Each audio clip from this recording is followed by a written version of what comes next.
துரைமுருகனின் பொதுக்கூட்டத்தில் நாம் தமிழர் மற்றும் தாவேகவினரிடையே அடிதடி ஏற்பட்டது. மணப்பெண்ணின் பிரத்யேகமான திருமணம் விவாஹா தி சென்னை சில்க்ஸ்.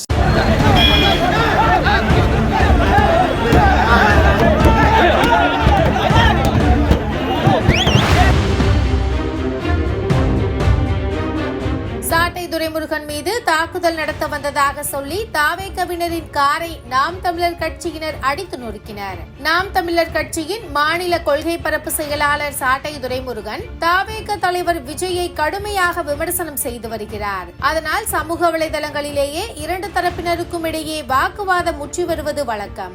இந்த நிலையில் தேனி பங்களாமேடு பகுதியில் நாம் தமிழர் கட்சி சார்பில் பொதுக்கூட்டம் நடைபெற்றது.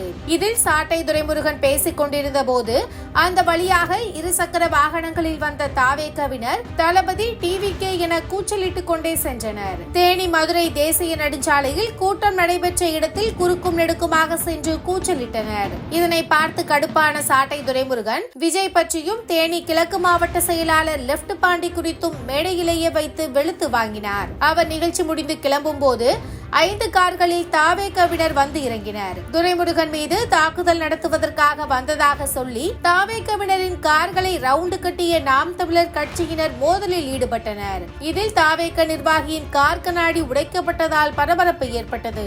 தொடர்ந்து தேனி துணை காவல் கண்காணிப்பாளர் முத்துக்குமார் தலைமையிலான போலீசார் இருதரப்பையும் சமாதானம் செய்து சாட்டை துரைமுருகனை அப்பகுதியில் இருந்து பாதுகாப்பாக அனுப்பி வைத்தனர். மேலும் தாவேக தேனி தெற்கு மாவட்ட கழக செயலாளர் லெப்ட் பாண்டி உள்ளிட்ட நிர்வாகிகள் மீது நாம் தமிழர் கட்சியினர் புகார் அளித்துள்ளனர்.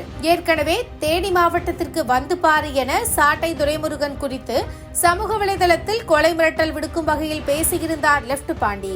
அதனையும் மீறி தேனியில் பொதுக்கூட்டம் நடத்திய சாட்டை மீது வேண்டுமென்றே தாக்குதல் நடத்த திட்டமிட்டதாக நாம் தமிழர் கட்சியினர் கொந்தளித்து வருகின்றனர். மணப்பெண்ணின் பிரத்யேகமான திருமணம் விவாஹா தி சென்னை சில்க்ஸ்.